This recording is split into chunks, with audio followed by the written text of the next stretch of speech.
오늘은 기도의 손, 겸손한 마음이라는 제목으로 함께 말씀을 나눠보도록 하겠습니다. 자, 오늘 우리는요, 사도 바울이 그의 영적 아들이자 동역자인 이 디모데에게 보낸 편지를 중심으로 하나님께서 우리에게 주시는 권면과 도전을 함께 살펴보고자 합니다.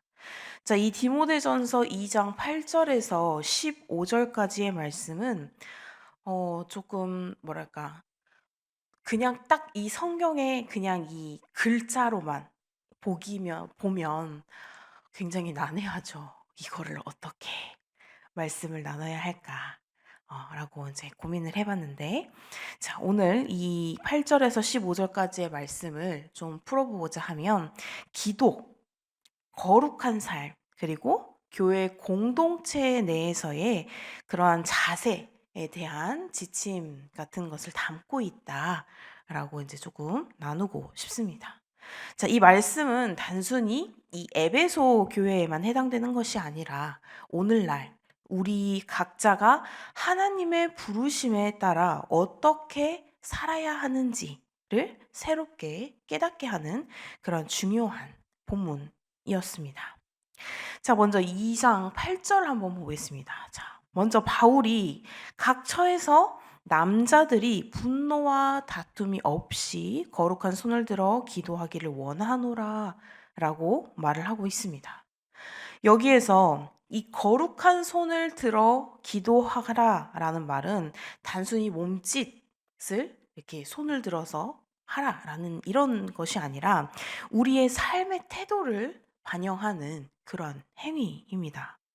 자, 성경에서 이 거룩한 손이라는 표현은 하나님께 드려지는 그런 깨끗한 삶과 거룩한 마음을 상징합니다.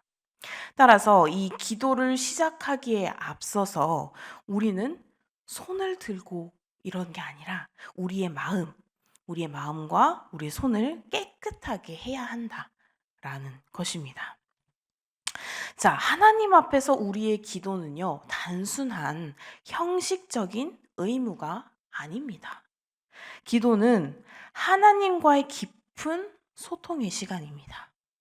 바울이 분노와 다툼 없이 라고 하는 이 표현을 사용한 것은 우리가 하나님 앞에 나아갈 때 이런 깨끗한 마음과 그리고 평안한 마음으로 나아가야 한다라는 것을 의미하고 있습니다. 자, 누군가에 대한 미움이나 분노가 마음에 남아 있다면 우리의 기도가 온전히 하나님께 드려지지 못할 거다라는 것이죠. 자, 그러므로 이 기도하기에 앞서서 우리의 이 마음에 있는 분노, 다툼 이런 것들을 내려놓고 하나님께 온전히 집중해야 한다라고 이야기를 하고 있습니다. 또 바울이 각 처에서 기도하라라고 이야기를 하죠. 자, 이것은 특정한 장소에서만 기도를 하는 것이 아니라 우리의 삶의 모든 자리에서 기도를 할 수 있다라는 것을 의미하고 있습니다.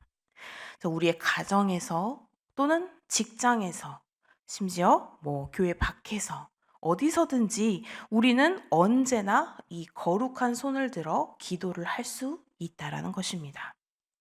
하나님께서는 우리가 어떤 곳에 있든지 간에 우리의 기도를 들으시는 분이십니다. 그래서 우리의 삶이 이렇게 기도하는 삶으로 충만할 때 하나님께서는 우리의 삶 속에 깊은 평안을 주실 것입니다. 모든 상황 속에서 하나님께 손을 들고 나아가며 그리고 하나님께 우리의 모든 염려와 걱정을 맡기면서 신뢰하는 삶을 살아가시기를 소망합니다. 자, 이어서 2장 9절부터 10절 말씀입니다. 바울이 이어서 이제 여성들에게 말을 하고 있죠. 단정하고 정숙하게 옷을 입으며 그리고 오직 선행으로 하기를 원하노니 이는 하나님을 경외하는 여인에게 마땅한 것이라 라고 권면하고 있습니다. 자, 이 말씀을 들을 때 겉모습의 단정함을 강조하는 것으로만 오해를 할 수가 있어요. 하지만 바울의 의도는 단순히 외모적인 것이 아니라 우리의 내면의 태도에 대한 것입니다.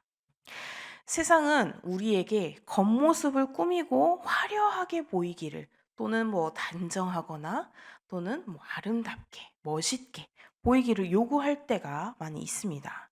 하지만 하나님께서 바라시는 것은 우리의 마음이 이 하나님 앞에서 얼마나 겸손하고 얼마나 순결한가 하는 것이죠. 바울은 단정하고 정숙하게 옷을 입으며 외적인 화려함보다는 선행으로 하나님께 영광을 돌리는 삶을 살라고 권면을 하고 있습니다. 이것은 단지 여성에게만 해당이 되는 것이 아니라 그리스도인의 모두가 가져야 할 그러한 자세인 것입니다. 자, 외적인 단정함은 우리가 하나님의 자녀로서 세상 속에서 우리의 정체성을 드러내는 한 부분이기도 하죠. 그러나 이런 것이 중요한 이유는 외적인 단정함이 내면의 거룩함과 연결되어 있을 때만이 하나님께 영광을 돌릴 수 있기 때문입니다. 우리가 교회에 나올 때 우리 성도님들께서 옷을 어떻게 입으시죠? 차림을 잠옷 차림으로 나오시지 않으시죠? 또는 슬리퍼를 신고 나오시진 않으시죠? 우리가 하나님 앞에 드려질 때 우리가 외적인 것도 물론 하나님 앞에서 단정하게 나오는 것도 중요하다. 그리고 그것이 또한 우리의 내면과 함께 연결돼요. 왜냐하면 그 단정함을 갖추기 위해서 하나님에 대한 마음을 우리가 더욱더 신실하게 갖고, 또한 그 마음을 가지고 그 마음을 사모하고 우리가 그렇게 단정하게 옷을 입고 하기 때문에 이것은 외적인 것과 내적인 것이 함께 연결이 된다라고 말을 하고 있는 것입니다. 자, 하나님께 영광 돌리는 삶을 사는 것은 우리가 드러내고자 하는 이런 겉모습에만 있는 것이 아니라 외적인 것과 내적인 것, 우리의 내면에서 나오는 그런 선행과 겸손, 그리고 하나님을 향한 그런 순수한 마음, 사랑이야말로 바로 하나님께서 바라시는 그런 아름다움이다 라고 말을 하고 있는 것입니다. 그래서 우리는 우리의 삶 속에서 내면과 외면이 일치하는 그러한 삶을 살아야 합니다. 우리가 주님 안에서 이런 단정한 삶을 살고 우리의 마음을 하나님께 경외하는 마음으로 충만할 때, 그럴 때 세상은 그 안에서 그리스도의 향기를 그들이 함께 맡게 된다라는 것입니다. 그래서 우리의 이렇게 내면의 아름다움이 외적으로도 드러나며 또 세상 속에서 하나님의 사랑을 전할 수 있는 그러한 증거가 될 수 있다라는 것이죠. 자, 2절에 이제 2장 11절 12절 말씀을 보겠습니다. 자, 바울이 또 여자는 일체 순종함으로 조용히 배우라고 교회 공동체 안에서의 겸손한 배움의 태도를 권면하고 있습니다. 자, 이 구절 순종함으로 조용히 배우라. 조금 어렵죠. 그리고 가르치는 것과 남자를 주관하는 것을 허락하지 않는다라고 이야기를 하고 있습니다. 그냥 우리가 이렇게 글자로만 봤을 때는 여자는 남자한테 순종해야 하고 남자를 가르치려 들지 말고 그렇게 볼 수 있지만 내용은 그게 아니라는 것이죠. 자, 바울이 이렇게 말을 하면서 이 공동체 안에서의 배움의 겸손한 배움, 이런 태도를 권면하고 있다라는 것입니다. 자, 이 구절에서 우리가 배워야 할 것은 겸손한 배우는 자세입니다. 자, 그리스도인이라면 누구나 교회 안에서 배움을 통해서 하나님을 더욱 깊이 알아가며 성숙해져야 하죠. 겸손히 배우고자 하는 마음은 단지 여성에게만 해당되는 것이 아닙니다. 남성도 그리고 여성도 모두가 하나님 앞에서 자신의 한계를 인정하고 교만을 내려놓는 것이 중요합니다. 신앙생활은 끊임없이 하나님을 알아가는 그런 여정이죠. 우리가 아무리 많이 알고 있다라고 생각을 해도, 우리가 정말 한 지식의 전문가다, 이 분야의 전문가다라고 생각을 해도 하나님의 깊이와 그 넓이는 우리의 상상을 초월하는 것입니다. 우리의 지식으로서는 함부로 하나님을 알고 있다. 하나님보다 하나님만큼 알고 있다라고 감히 말을 할 수가 없죠. 자, 그러므로 우리는 언제나 겸손하게 배우는 자로 살아가야 한다는 것입니다. 자, 바울이 또 가르치는 것과 남자를 주관하는 것을 허락하지 않는다라고 이제 한 부분은 오늘날 해석하기 좀 어려운 부분 중에 하나이기는 한데, 이제 그 중에 한 가지로 말씀을 드리자면, 바울이 이 본문을 통해서 단순히 방금 말씀드렸던 것처럼 여성의 역할을 제한하려고 하는 것이 아니라 당시의 문화적인 상황과 그리고 교회 내에 이제 특수한 문제 같은 것을 다루려 하는 것으로 보는 해석이 한 가지가 있습니다. 자, 당시에 여성들은 인권이 어땠죠? 여성의 인권은 거의 없다시피 했죠. 그래서 여성은 남성들보다 훨씬 더 배울 수 있는 기회가 없었어요. 그리고 여성은 그때 당시의 사회는 굉장히 가부장적인 사회였기 때문에 남성들이 주로 모든 것을 하는 그런 사회였기 때문에 여성들이 이렇게 교육을 받을 기회가 부족했던 그런 상황이었죠. 그래서 신학적인 깊이가 충분하지 않다라고 본 거죠. 그래서 이렇게 신학적인 깊이가 충분하지 않은 상태에서 가르치는 일이 있을 경우에 오해나 혼란이나 또는 잘못된 지식을 전할 수도 있다라고 이제 바울은 걱정을 한 것입니다.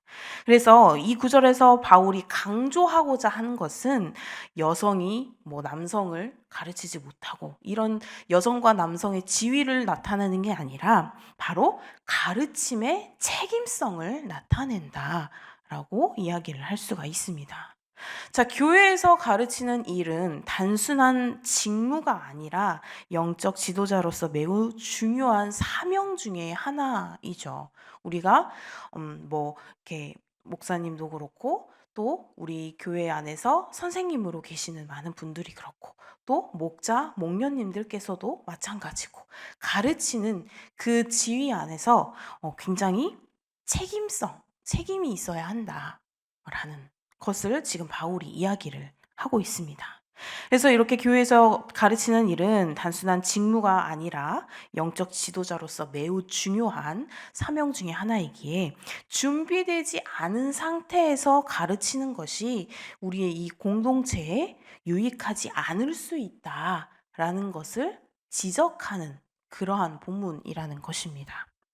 그래서 오늘날 교회에서도 누구나 가르칠 수 있어요. 그렇죠? 누구나 가르칠 수는 있지만 그 가르침이 아무런 가르침이 아니라 올바른 진리 위에 서야 함을 보여주는 가르침이어야 된다라고 이야기를 합니다. 또한 이 바울은 남성과 여성이 합력하여서 서로의 역할을 존중하고 상호 보완적인 그러한 관계를 이루어야 함을 간접적으로 강조를 하고 있습니다. 교회는 그리스도의 몸이죠. 교회는 그리스도의 몸으로서 이렇게 모든 성도가 각각의 은사를 가지고 공동체 안에서 서로를 세워주고 서로를 존중해주고 서로에게 겸손하고 서로가 함께 올바른 진리의 말씀을 배우고 이런 것들이 중요하다는 것입니다. 자, 에베소서 5장 21절에서 보면 바울은 이렇게 이야기를 합니다. 그리스도를 경외함으로 피차 복종하라 라고 권면하고 있습니다. 자, 피차 복종하라. 남성이든 여성이든 나누는 게 아니라 다 같이 하나님께 복종하라. 하나님께 순종하라 라는 것이죠. 자, 남성과 여성, 지도자와 성도 모두가 그리스도 안에서 서로를 섬기고 서로를 존중할 때 공동체가 건강하게 성장할 수 있다는 것입니다. 단순히 남성과 여성의 역할을 제한하거나 구분하기 위해 쓰인 것이 아니라는 것이죠. 이 본문이. 바울은 교회 안에서의 이 평화와 그리고 질서를 위해서 하나님 앞에 겸손히 배우는 자세를 가지고 모두가 서로를 존중하고 세워주기를 원했던 것입니다. 오늘날 우리 교회에서도 이 말씀을 통해서 잘못된 말씀이 아니라 남성과 여성의 지위를 나누는 그러한 말씀이 아니라 이 말씀을 통해서 교회 공동체 안에서의 조화와 평화를 지키면서 서로를 존중하며 하나님 앞에 나아가는 자세가 필요합니다. 우리가 이렇게 하나님 앞에서 참된 겸손으로 배우고 서로를 세워갈 때 교회는 이 그리스도의 몸으로서 더욱더 강건해질 것이라는 거죠. 그러므로 이 구절은 오늘 우리에게도 하나님 앞에서의 겸손한 배움, 겸손한 마음과 공동체의 질서 속에서 서로를 존중하고 세우라는 굉장히 중요한 메시지를 전해주고 있습니다. 자, 교회 안에서의 배움은 단순히 지식을 쌓는 것이 아니라 그 지식을 통해서 하나님의 말씀을 실천하는 삶으로 또 이어지는 것이 중요합니다. 우리 모두는 이 하나님의 말씀 안에서 자라가야 하는 그런 배움의 여정을 함께 걸어가고 있습니다. 하나님께서 우리 각자에게 맡겨주신 역할은 다르죠. 각자에게 맡겨주신 사명은 다르지만 우리는 모두 이 그리스도의 몸을 이루는 지체로서, 공동체로서 서로를 세워주고 돕는 그런 사명 아래에 있다는 것입니다.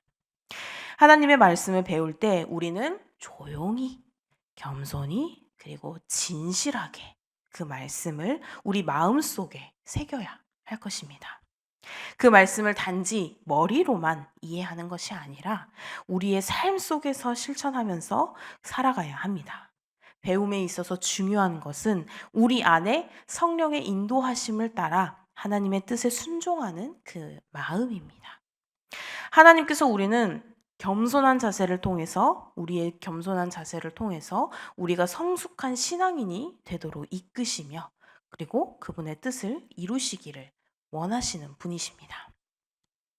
이제 13절에서 15절을 보면 마지막으로 바울이 아담과 하와의 이야기를 통해서 하나님께서 창조하신 이 질서와 구속의 은혜에 대해서 설명을 하고 있죠. 아담과 하와는 하나님께서 주신 그 계명, 하나님께서 주신 명령을 어기고 죄로 인해서 하나님과 단절된 관계에 놓이게 되었습니다. 이 이야기는 우리의 연약함을 보여주고 있습니다. 연약함을 보여주지만 동시에 하나님의 은혜와 하나님의 사랑을 보여주는 그런 구절입니다. 바울이 이 구절에서 여성이 믿음과 사랑과 거룩함으로 구원을 얻게 될 것이라고 말을 하는데 이것은 여성이 남성보다 뭐 더 부족하다거나 열등하다는 것을 말하려는 것이 아니라 우리가 모두 죄 안에 빠진 존재임을 상기시키면서 하나님의 은혜로 다시금 회복될 수 있음을 의미합니다. 남성과 여성 모두가 하나님의 구속 계획 안에서 이런 구원의 자리에 설 수 있다라는 것을 강조하고 있는 것입니다. 자, 아담과 하와의 이야기는 이 죄의 시작을 보여줌과 동시에 하나님께서 그 죄를 용서하시고 또 우리에게 구원의 길을 열어두신 사랑의 하나님을 나타내고 있습니다. 하나님께서는 이런 인간의 연약함에도 불구하고 그들을 구원하기 위한 계획을 세우셨습니다. 그리고 그 계획은 결국 예수 그리스도를 통해 완성이 되었죠. 자, 사랑하는 성도 여러분, 우리는 연약할 수밖에 없는 존재입니다. 우리는 완벽할 수 없어요. 우리는 완전할 수 없어요. 우리는 연약할 수밖에 없는 존재입니다. 그러나 하나님께서는 우리를 강하게 하시고 죄로부터 자유하게 하십니다. 우리가 하나님께 의지하며 그분의 구속을 신뢰할 때 우리는 예수 그리스도 안에서 새로운 삶을 살아갈 수 있습니다. 우리 안에 계신 이런 성령님을 통해 우리는 날마다 새로워지고 하나님께서 원하시는 길로 나아갈 수 있습니다. 이제 우리는 하나님의 자녀로서 서로의 연약함을 이해하고 서로의 사랑으로 서로를 돕는 그러한 존재로 살아가야 할 것입니다. 하나님께서는 우리의 이러한 삶을 통해 그분의 구속의 은혜와 사랑을 드러내기를 원하신다는 것이죠. 남성, 여성 할 것 없이 모두가 하나님 안에서 서로를 세워가며 하나님의 나라를 세우는 그런 동역자가 되기를 소망합니다. 사랑하는 성도 여러분, 오늘 우리는 이 말씀을 통해서 기도, 그리고 거룩한 삶, 겸손한 배움의 자세, 그리고 하나님의 구속 계획에 대해서 깊이 묵상하는 시간을 가졌는데요. 하나님께서는 우리에게 이 모든 것을 통해서 우리가 세상 속에서 하나님의 빛을 드러내는 삶을 살기를 원하십니다. 우리의 기도는 세상 속에서 하나님의 손과 발이 되는 굉장히 중요한 도구입니다. 기도할 때 우리는 우리의 힘이 아닌 하나님의 능력으로 우리의 삶을 계속해서 이끌어가는 것입니다. 세상은 때때로 우리에게 어렵고 버거운 일들을 요구합니다. 그렇지만 하나님께서는 우리가 그 모든 상황 속에서도 그분을 의지하며 나아가기를 원하십니다. 하나님께 모든 것을 맡기며 살아갈 때 우리는 이러한 세상 속에서도 담대하게 하나님의 뜻을 계속해서 실현할 수 있을 것입니다. 또 외적 단정함과 내적 거룩함이 일치하는 그런 삶을 통해서 우리는 이 세상 속에서 하나님의 아름다움을 드러낼 수가 있습니다. 세상은 우리에게 이런 외적인 화려함 같은 것들을 요구하지만 하나님께서는 우리의 마음 속에서 흘러나오는 그런 순결함과 사랑을 보신다는 거죠. 그리스도인으로서 우리는 하나님의 사랑과 은혜를 드러내며 세상 속에서 그분의 향기를 풍기기를 원하십니다. 그리고 우리는 그러한 하나님 앞에서 언제나 겸손하게 배우는 자로 나아가야 한다는 것입니다. 우리의 지식과 우리의 능력에 의지하기보다 하나님께서 주시는 그 지혜에 귀를 기울이며 그분의 뜻을 따를 때 우리는 참된 성숙에 이를 수 있습니다. 남성과 여성 모두가 이런 하나님 안에서 겸손하게 서로를 세워가며 하나님의 나라를 확장해 나가는 그런 귀한 공동체가 되기를 소망합니다. 자, 마지막으로 우리는 이런 하나님의 구속의 은혜 안에서 서로를 사랑하고 서로의 부족함을 이해하며 서로를 세워주는 동역자가 되어야 하죠. 하나님께서 주신 이런 구원의 은혜는 우리 각자에게 놀라운 소망을 줍니다. 하나님 안에서 우리는 이런 새로운 피조물로 살아가며 또 그분의 은혜와 그분의 사랑을 세상 속에 증거하는 자들이 되어야 한다는 것입니다. 오늘 이 말씀을 통해서 우리는 우리의 삶 속에서 하나님을 더 깊이 묵상하고 그리고 그분의 사랑과 은혜를 드러내는 그러한 우리 열린배들교회 성도님들이 되시기를 소망합니다. 우리의 이런 거룩한 손을 들어 기도하며 우리의 삶으로 하나님의 사랑을 증거하는 그러한 그리스도인이 되시기를 주님의 이름으로 소망합니다. 기도하시겠습니다. 사랑과 은혜 하나님, 감사합니다. 오늘 주신 이 말씀을 통해 우리에게 겸손히 배우는 자세와 거룩한 삶의 길을 가르쳐 주시니 감사합니다. 우리의 마음을 깨끗하게 하시고 또 모든 분노와 다툼을 내려놓고 하나님께 온전히 나아가는 그런 기도의 사람이 되게 하여 주시옵소서. 우리의 삶 속에서 그리스도의 향기를 드러내며 또 서로를 존중하고 서로를 사랑하는 그러한 귀한 교회 공동체가 될 수 있도록 우리의 삶을 인도해 주시길 간구합니다. 오늘 하루도 온전히 주님께 드리오니 주님께서 맡기신 이 사명들을 잘 감당하며 하나님의 나라를 위해 살아가는 오늘 하루도 되게 하여 주시옵소서. 감사드리며 예수님의 이름으로 기도드립니다. 아멘.